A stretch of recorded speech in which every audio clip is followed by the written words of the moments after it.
Great philosophers said, return to nature and you can learn everything from nature. Here we are discussing such a topic, Mother Forest by C.K. Janu. C.K. ജാനുവിന്റെ mother forest എന്ന കഥയാണ്, ഒരു ലേഖനമാണ് നമ്മൾ ഇന്ന് ചർച്ച ചെയ്യുന്നത്. Mother forest the unfinished story of C.K. Janu, published in 2003, is an autobiography of C.K. Janu, a tribal right activist from Kerala. ഒരു ട്രൈബൽ ആദിവാസി അവകാശ പോരാളിയാണ്. അതായത് ആദിവാസികളുടെ ക്ഷേമത്തിന് വേണ്ടി പോരാടിയ ധീര വനിതയാണ് C.K. Janu.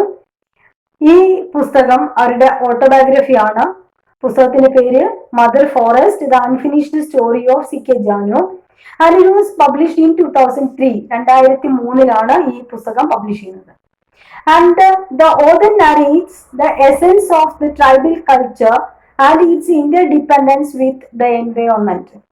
ഈ കൃതിയില് C.K. Janu വിവരിക്കുന്നത് ട്രൈബൽ കൾച്ചറിന്റെ അന്തസത്ത എന്താണ്. ട്രൈബൽ കൾച്ചർ അതായത് they are always related to nature അല്ലെങ്കിൽ ഫോറസ്റ്റ്, പ്രകൃതിയുമായിട്ട് അല്ലെങ്കിൽ കാടുമായിട്ട് ഇണങ്ങി അല്ലെങ്കിൽ ജീവിക്കുന്ന ട്രൈബൽ ജനതയുടെ, ആദിവാസി ജനതയുടെ ആ ഒരു സംസ്കാരത്തിന്റെ അന്തസത്ത വിവരിക്കുന്നു. അതോടൊപ്പം തന്നെ it's interdependence with the environment, പ്രകൃതിയുമായിട്ടുള്ള അതിന്റെ ആ ഒരു പരസ്പര ബന്ധം, ആ ഗോത്രവർഗവും പ്രകൃതിയും തമ്മിലുള്ള പരസ്പര ബന്ധവും അവര് വിവരിക്കുന്നു. She reveals that the tribal society maintains an inherent relationship with the forest. അവർ പറയുന്നത് വനവുമായിട്ട് അല്ലെങ്കിൽ കാടുമായിട്ട് ഒരു അഭേദ്യമായ ബന്ധമാണ് ഈ ഒരു ആദിവാസി ജനതയ്ക്ക് അല്ലെങ്കിൽ ഗോത്രവർഗത്തിനുള്ളത്. And it also examines the policies or politics of power.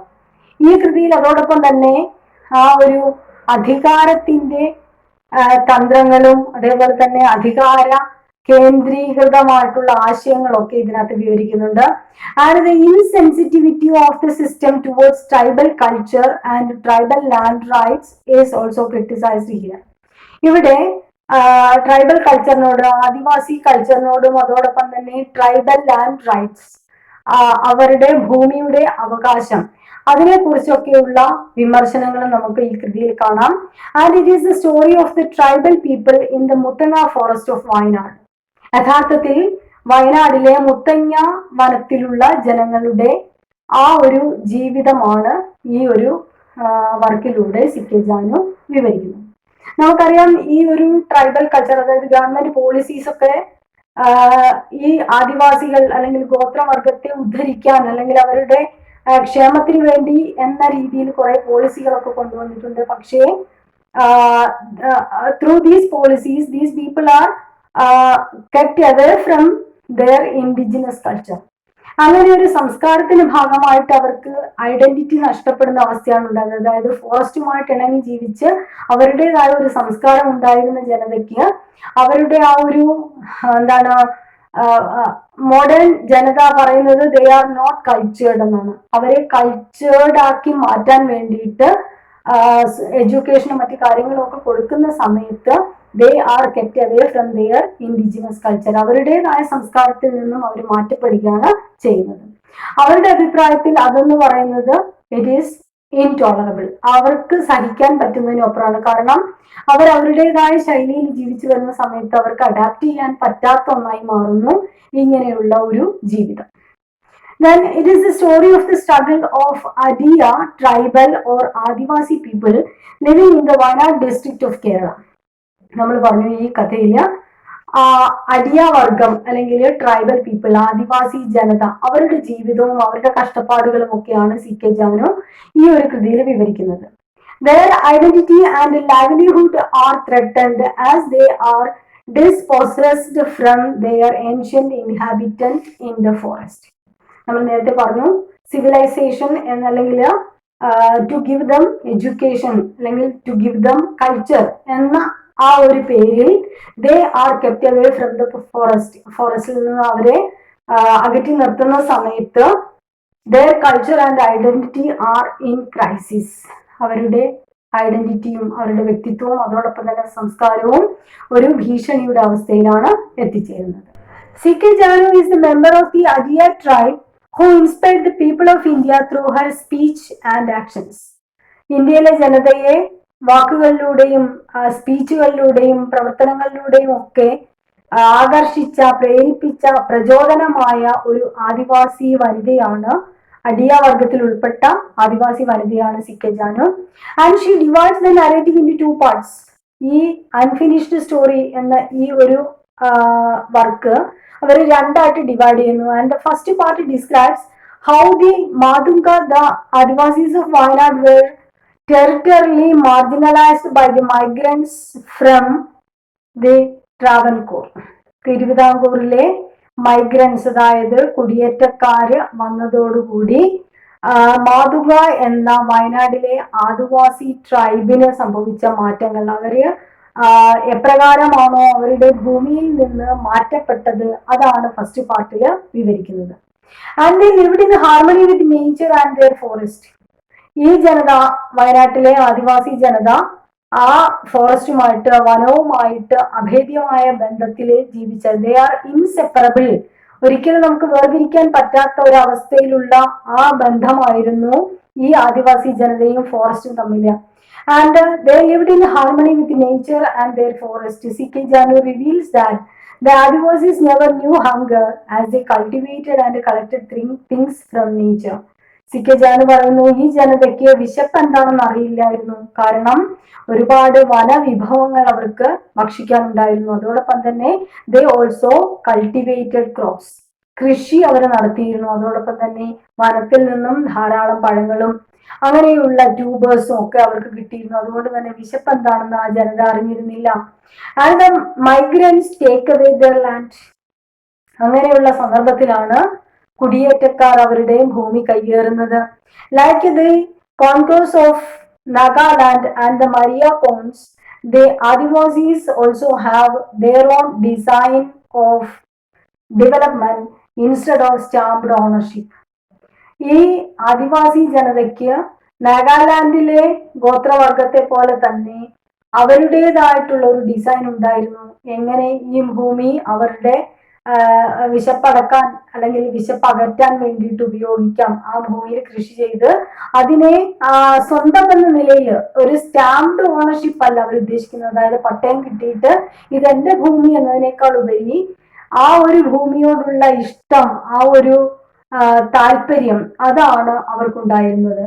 And അനുഗ്രഹ Madhavan and Sharmila Narayan in their article Violation of Land as Violation of Feminism, Space and Eco-Feminist Reading on Motherland and Mailamma, published in 2020. ഈ എന്താണ്, അനുഗ്രഹ മാധവനും Sharmila നാരായണും publish ചെയ്ത ഒരു ആർട്ടിക്കിളാണ് violation of land as violation of feminism and മൈലമ്മയെ നമുക്കറിയാവുന്നതാണ്. And this article was published in 2020. 2020 ഈ ഒരു ആർട്ടിക്കിൾ പബ്ലിഷ് ചെയ്യുന്നത്. And notes the interconnection between the Adivasis and land. ഈ ഒരു കൃതിയിൽ violation of land as violation of feminism എന്ന ഈ കൃതിയിൽ അവർ വിവരിക്കുന്നത് the interconnected nature of Adivasis and land. ആദിവാസികളും ഈ ഭൂമിയും തമ്മിലുള്ള ആ ഒരു ഇൻസെപ്പറബിൾ റിലേഷൻ ആണ്. ദേ are revealing this relation in their article. ആർട്ടിക്കിളിന്റെ പേര് violation of land as violation of feminism. And Adivasis keeps an ecological and spiritual level of love towards the ecosystem. ഇനി ഈ ആദിവാസികൾ അല്ലെങ്കിൽ ഈ ഒരു ട്രൈബൽ പീപ്പിൾ ജനത, ഗോത്ര ജനത, അവർക്കൊരു ഇക്കോളജിക്കൽ ആൻഡ് സ്പിരിച്വൽ റിലേഷൻ ഉണ്ടായിരുന്നു. ലെവൽ ഓഫ് റിലേഷൻ ഉണ്ടായിരുന്നു. അവരുടെ ആ ബന്ധത്തില്, പ്രകൃതിയുമായിട്ടുള്ള ബന്ധത്തിൽ അവർക്ക് ആ ഒരു ആത്മീയമായിട്ടുള്ള ബന്ധം ഉണ്ടായിരുന്നു. അതായത് പ്രകൃതി അവര് ദൈവമായിട്ട് കണ്ട ആ ഒരു കാഴ്ചപ്പാടായിരുന്നു. അതായത് ഭൂമി വെറും ഒരു എന്താണ്, സ്റ്റാമ്പ്ഡ് മണ്ണല്ല, പട്ടയം പതിച്ച് കിട്ടുന്ന ഒന്നല്ല, മറിച്ച് ആ പ്രകൃതിയിൽ തന്നെ ഈശ്വരനെ കാണാൻ സാധിക്കും. തുണിലും തുരുമ്പിലും ഈശ്വരൻ ഉണ്ടെന്നുള്ള ആ ഒരു കോൺസെപ്റ്റ്, അതേപോലെ മിസ്റ്റിക് ഫിലോസഫി. അതുകൊണ്ടാണ് നമ്മളുടെ ആചാര്യന്മാർ പറഞ്ഞത് റിട്ടേൺ ടു നേച്ചർ, പ്രകൃതിയിലേക്ക് മടങ്ങും. പല രോഗങ്ങൾക്കും അല്ലെങ്കിൽ പല എന്താണ് മെന്റൽ ഡിപ്രഷൻ പോലെയുള്ള പല അസുഖങ്ങൾക്കും പ്രകൃതിക്ക് ആശ്വാസം പകരാൻ കഴിയും. അതേപോലെ തന്നെ we can learn everything from nature. പ്രകൃതിയിൽ നിന്ന് പല കാര്യങ്ങളും പഠിക്കാൻ കഴിയും. പ്രകൃതി തന്നെയാണ് നമ്മളുടെ എഡ്യൂക്കേഷന്റെ ബേസിസ്. ഈ ഒരു കാര്യങ്ങളൊക്കെ അവർക്ക് മനസ്സിലാക്കാൻ സാധിച്ചിരുന്നു. So they kept a spiritual and ecological love towards nature. By making air gardens, a hut built on top of trees, they keep watching their land and unending forest and the sky. അവര് ഏറുമാടം കെട്ടിയിരുന്നു. ഏറുമാടം എന്ന് പറഞ്ഞു കഴിഞ്ഞാൽ വലിയ മരങ്ങളുടെ കൊമ്പുകൾ ചേർത്ത് വെച്ച് വലിയ മരത്തിന്റെ മുകളിൽ എന്താണ് ചെറിയൊരു ഹട്ട് ഉണ്ടാക്കുന്നതിനെയാണ് ഏറുമാടം എന്ന് പറയുന്നത്. അങ്ങനെയുള്ള ഹൈറ്റുകളിൽ അവരിയ്ക്കുന്ന സമയത്ത് അവർക്ക് ഭൂമിയായിട്ട് അതേപോലെ തന്നെ പരന്നു കിടക്കുന്ന ആ ഫോറസ്റ്റ് കാണാൻ സാധിക്കും. അതേപോലെ തന്നെ they can keep a relation with nature. പ്രകൃതിയുമായിട്ടൊരു ബന്ധം, അതേപോലെ തന്നെ ആകാശം തൊടുന്ന രീതിയിലുള്ള അത്രത്തോളം ഹൈറ്റുള്ള മരത്തിന് മുകളിലാണ് അവർ ഈ ഏറുമാടം കിട്ടുന്നത്.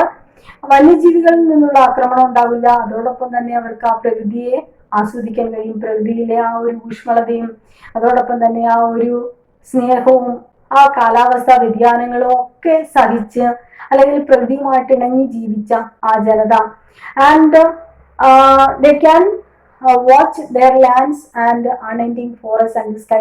And the forest was their mother and tutor, and no one ever went to school for formal education.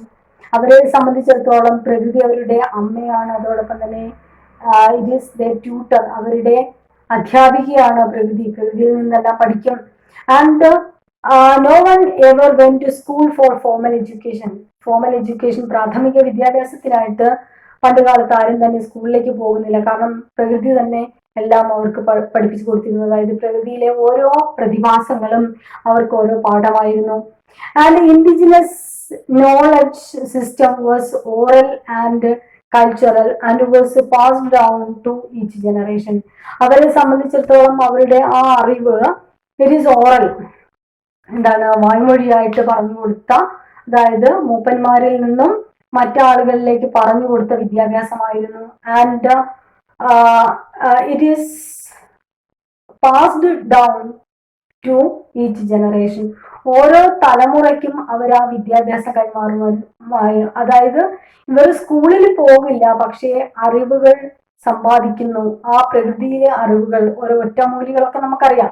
അപ്പൊ ഡോക്ടേഴ്സ് പോലും കിടപിടിക്കുന്ന രീതിയിലുള്ള പല ഒറ്റമൂലികളും വൈദ്യന്മാർ, അതായത് പല നമ്മുടെ ആധുനിക ശാസ്ത്രങ്ങൾ എന്താണ് ചികിത്സയില്ല എന്ന് പറഞ്ഞ പല രോഗങ്ങൾക്കും ആ ശമനം ഉണ്ടാക്കാൻ ഒറ്റമൂലികൾ ഉപയോഗിക്കുന്നുണ്ട്. അങ്ങനെയുള്ള ശ്രേഷ്ഠരായിട്ടുള്ള വൈദ്യന്മാരൊക്കെ ജീവിച്ചിരിക്കുന്ന അല്ലെങ്കിൽ ജീവിക്കുന്ന ഒരു കാലഘട്ടമാണ്. അപ്പൊ അവർക്ക് എന്താണ് പല രോഗങ്ങൾ നമുക്കറിയാം. പല രോഗങ്ങൾക്കും അവർക്ക് ഒറ്റമൂലികൾ കണ്ടുപിടിക്കാൻ കഴിയും. അങ്ങനെയുള്ള ഈ ഒരു അറിവുകളൊക്കെ അവർ കൈമാറിയിരുന്നത് വായ്മൊഴിയിലൂടെയായിരുന്നു. അവർക്ക് പ്രൈമറി എഡ്യൂക്കേഷൻ ഒന്നും കിട്ടിയിട്ടില്ലെങ്കിൽ പോലും അവർ അടുത്ത തലമുറയ്ക്കായിട്ട് ആ അറിവുകൾ കൈമാറിയിരുന്നു. And they can predict the weather change and seasons. ഇനി കാലാവസ്ഥയിലുള്ള വ്യതിയാനങ്ങൾ അവർക്ക് തിരിച്ചറിയാൻ കഴിയുമായിരുന്നു. അതോടൊപ്പം തന്നെ സീസൺ വേരിയേഷൻ, അടുത്ത സീസൺ ഇന്ന സമയത്ത് വരും, അതേപോലെ മഴ എപ്പോ പെയ്യും എന്നുള്ള കാര്യങ്ങളൊക്കെ അവർക്ക് പ്രവചിക്കാൻ, പ്രകൃതി നോക്കി അവർക്ക് കാര്യങ്ങളൊക്കെ പഠിക്കാനും അറിയാനും കഴിഞ്ഞിരുന്നു. And they used this power to preserve food for long periods. ഈ കാലാവസ്ഥാ വ്യതിയാനത്തിനനുസരിച്ച് വലിയൊരു കാലയളവിൽ, അതായത് മഴ വരുന്നു അല്ലെങ്കിൽ വിന്റർ സീസൺ വരുന്നു എന്ന് മനസ്സിലാക്കിയിട്ട് ഫുഡ് അത്രയും കാലഘട്ടത്തിലേക്ക് ശേഖരിച്ചു വെക്കാൻ ആ ഒരു ലോങ് പീരീഡിൽ നമുക്കറിയാം. ഇപ്പോഴാണ് മഴ വന്ന് അതിനുശേഷം വെയിൽ അങ്ങനെയുള്ളത് വരുന്നത്. അത് പണ്ട് കാലത്ത് ആ ഒരു സീസണൽ വേരിയേഷൻ അങ്ങനെ ഉണ്ടായിരുന്നില്ല. അപ്പൊ ആ സീസൺ അനുസരിച്ച് ഇനി ഇത്ര കാലം മഴയായിരിക്കും, ഇത്ര കാലം വിന്റർ ആയിരിക്കും എന്നറിയുന്നതുകൊണ്ട് തന്നെ ഫുഡ് ശേഖരിച്ചു വെക്കാൻ അവർക്ക് സാധിച്ചിരുന്നു. അത് ആ കാലാവസ്ഥ വ്യതിയാനം പഠിച്ചത് കൊണ്ടാണ്, അതായത് അതിനെ മനസ്സിലാക്കാൻ കഴിഞ്ഞത് കൊണ്ടാണ്. And they were shy and so interaction with outside world is very low. അവർ വളരെ ഷൈ ആയിരുന്നു. നാണം, അതായത് നാണം എന്ന് പറഞ്ഞു കഴിഞ്ഞാൽ അവർക്ക് അവരുടേതായ ലോകമായിരുന്നു. ആ പുറം ലോകത്തിന്റെ ആ ഒരു ആഡംബരങ്ങളിലോ അല്ലെങ്കിൽ ആ പുറം ലോകത്തിന്റെ കാപട്യങ്ങളോ ഒന്നും അറിയാത്ത നിഷ്കളങ്കരായ ജനതയായിരുന്നു അവര്. അവർക്ക് അതുകൊണ്ട് തന്നെ പുറം ലോകവുമായിട്ട് യാതൊരു ബന്ധവുമില്ല. And it is this fault that made others to conquer their land and become land owners or jenmis. അവരുടെ ഈ ഒരു നിഷ്കളങ്കതയാണ് മറ്റുള്ള ആളുകൾക്ക് അവരുടെ ഭൂമി കയ്യേറാനും ജന്മികളായി വാഴാനും ഇടയാക്കിയത്. അതായത് അവരുടെ ആ ജനതയുടെ ഭൂമിയാണ്, അത് കയ്യേറി അവരെ അവിടുത്തെ വേലക്കാരാക്കി മാറ്റി സ്വയം ജന്മികളായി മാറാൻ ഈ കുടിയേറ്റക്കാരെ പ്രേരിപ്പിച്ചത് ഇവരുടെ ഈ ഒരു നിഷ്കളങ്കമായിട്ടുള്ള സ്വഭാവമാണ്. And these jenmis employed these Adivasis in their land. അവരുടെ സ്വന്തമായിരുന്ന ഭൂമിയിൽ അവരെ കൊണ്ട് അടിമകളെ പോലെ ഈ ജന്മിമാരെ പണിയെടുപ്പിച്ചു. അങ്ങനെ അവര് ആ ഒരു ഭൂമി കയ്യേറിയിട്ട് ഇവരെ അടിമകളാക്കി മാറ്റി. And the Adiya men become so dependent on the Jemmis for livelihood and intoxicants, and thus they got enslaved. ഇനി ഈ അടിയവർഗത്തിൽപ്പെട്ട ആണുങ്ങളെ സംബന്ധിച്ചിടത്തോളം ഇവർ ഈ ജന്മിമാരുമായിട്ട് കൂടുതൽ അടുപ്പം പുലർത്തിയിരുന്നു. കാരണം അന്നുള്ള ഭക്ഷണം വേണം, അതോടൊപ്പം തന്നെ അവർക്ക് ഇൻടോക്സിക്കന്റ് മീൻസ് ലഹരി പദാർത്ഥങ്ങൾ കൊടുക്കുമായിരുന്നു. അങ്ങനെ ഇവരെ ട്രാപ്പിലാക്കി വെച്ചു. The migrant landowners give them tobacco and alcohol and made them addicts to avoid resistance from them. ഈ അടിയവർഗത്തിൽപ്പെട്ട ആണുങ്ങൾക്ക് ആൽക്കഹോൾ, അതേപോലെ മദ്യം, അതേപോലെ ടുബാക്കോ പുകയില, ഇതൊക്കെ കൊടുത്ത്, അതായത് ലഹരി പദാർത്ഥങ്ങൾ കൊടുത്തിട്ട് ഈ ജനതയെ, ഈ അടിയവർഗത്തിൽപ്പെട്ട ആണുങ്ങളെ അവർ വശത്താക്കി. ഈ മൈഗ്രൻസ് വശത്താക്കുകയും അങ്ങനെ വശത്താക്കുന്നതിലൂടെ ഇവര് ഈ ജന്മികളെ എതിർക്കാത്ത ഒരവസ്ഥയിലേക്ക് വന്നു. There were many books on the lives of Adivasis and a few of them were written by Adivasis themselves. വളരെ ചെറിയ അല്ലെങ്കിൽ വളരെ കുറച്ച് ബുക്കുകൾ മാത്രമാണ് ഈ ട്രൈബൽ ജനതയെ കുറിച്ച് പുറത്തു വന്നിട്ടുള്ളത്. അങ്ങനെ വന്നിട്ടുള്ള ബുക്കുകളിൽ കുറച്ച് ആദിവാസികൾ തന്നെ എഴുതിയതാണ്. അവരുടേതായിട്ടുള്ള പ്രയാസങ്ങളും ബുദ്ധിമുട്ടുകളൊക്കെ വിവരിച്ചതാണ്. And Janu Bhaskaran's this unfinished autobiography couldn't receive much attention. CK ജാനുവിന്റെ ഈ ഒരു പുസ്തകത്തിന് അധികം ശ്രദ്ധ നേടാൻ കഴിഞ്ഞില്ല. And there were two major critical essays like Ellen Turner in 2012 and an essay by Anugraha Madhavan and Sharmila. നമ്മൾ നേരത്തെ പറഞ്ഞു, അത് ആ എസ്സേയുടെ പേര് violation of land as violation of feminism എന്ന ആ ഒരു എസ്സേ. അതേപോലെ തന്നെ എലൻ ട്യൂണറുടെ 2012 പുറത്തിറങ്ങിയ ഒരു എസ്സേ. ഈ രണ്ട് എസ്സേയുമാണ് they are focusing on the feminist aspects of mother forest by CK Janu. ഈ CK ജാനുവിന്റെ മദർ ഫോറസ്റ്റ് എന്ന ഈ എസ്സേ പോലെ തന്നെ അതിനെ ബേസ് ചെയ്തിട്ടുള്ള രണ്ട് എസ്സേകൾ, അതായത് ആ ഒരു ഫോറസ്റ്റും ഇൻഡിജിനസ് പീപ്പിളുമായിട്ടുള്ള ആ ഒരു തനതായ ജനതയും ഫോറസ്റ്റും തമ്മിലുള്ള ബന്ധം വിവരിക്കുന്ന രണ്ട് വർക്കുകൾ. Mother Forest also focuses on the non-colonial policies of the government of India on the Adivasi of Muttala Forest in Wayanad. അതോടൊപ്പം തന്നെ ഈ കൃതിയിൽ നമ്മൾ നേരത്തെ പറഞ്ഞു, ഗവൺമെന്റ് പോളിസീസ് കാണാൻ സാധിക്കും. ഗവൺമെന്റിന്റെ നോൺ കൊളോണിയൽ പോളിസീസ്, കോളനിവൽക്കരണ സമയത്തുള്ളതിനേക്കാൾ അങ്ങനെയുള്ള കുറെ പോളിസികൾ കാണാൻ സാധിക്കും. And the political parties and the rich class try to build resorts and artificial forests in Wayanad. അതിലൊരു ഒരു ഇമ്പോർട്ടൻ്റ് ആയിട്ടുള്ള സംഭവമാണ് പറയുന്നത്. പൊളിറ്റിക്കൽ പാർട്ടീസും അതേപോലെ തന്നെ റിച്ച് ക്ലാസ്സിൽ ഉൾപ്പെട്ട ആളുകളും they try to make resorts in Wayanad. ഇപ്പൊ നമുക്കറിയാം ഒരുപാട് റിസോർട്ടുകൾ വയനാട്ടിലുണ്ട്. അതേപോലെ തന്നെ ആർട്ടിഫിഷ്യൽ ടൂറിസ്റ്റ് സൈറ്റുകൾ, കൃത്രിമമായിട്ടുണ്ടാക്കിയ പല ടൂറിസ്റ്റ് സൈറ്റുകളും വയനാട്ടിൽ കാണാം. And their children were taken to hostels to educate them. ഇനി ഈ വയനാട്ടിലെ ഈ ഇൻഡിജിനസ് ആയിട്ടുള്ള ആളുകളുടെ അവരുടെ മക്കളെ ഹോസ്റ്റലിലേക്ക് ഗവൺമെന്റ് പോളിസികളിലൂടെ ഹോസ്റ്റലിലേക്ക് മാറ്റി ടു ഗിവ് ദം എഡ്യൂക്കേഷൻ കൊടുക്കുക by giving ideas of democracy, human rights and individual opportunities. അവർക്ക് കൊടുക്കുന്ന വിദ്യാഭ്യാസം എന്താണ്?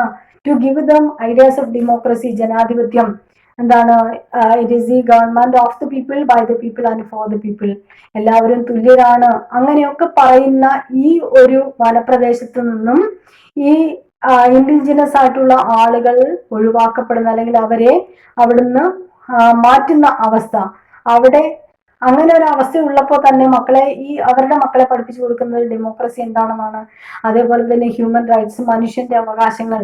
മനുഷ്യാവകാശം പറയുന്ന സമയത്ത് തന്നെ these indigenous people are kept away from their land and the jenmis own their own land and make them slaves. ഈ കാടുമായി ബന്ധപ്പെട്ട ആദിവാസി വിഭാഗത്തെ അവരുടെ പ്രദേശങ്ങൾ, അവരുടെ സ്ഥലങ്ങൾ കയ്യേറി ആ ജന്മിമാരെ ഇവരെ ആ സ്ഥലത്ത് അടിമകളെ കൊണ്ട് പണിയെടുപ്പിക്കുന്ന പോലെ പണിയെടുപ്പിക്കുന്ന സമ്പ്രദായം. പക്ഷെ പറയുന്നത് മനുഷ്യാവകാശങ്ങളെ കുറിച്ച് പഠിപ്പിക്കുക എന്നുള്ളതാണ്. അതേപോലെ തന്നെ individual opportunities means equal opportunities to all individuals. എല്ലാ വ്യക്തികൾക്കും തുല്യ അവസരം എന്ന് പറയുമ്പോഴും അതിലുള്ള ഇനീക്വാലിറ്റീസ് ഒക്കെയാണ് നമുക്ക് കാണാൻ സാധിക്കുന്നത്. And they were thus alienated from their cultural heritage and indigenous culture. അങ്ങനെ അവര് ആ കാടിൽ നിന്നും അകറ്റപ്പെട്ടിട്ട് they lose their identity and indigenous culture.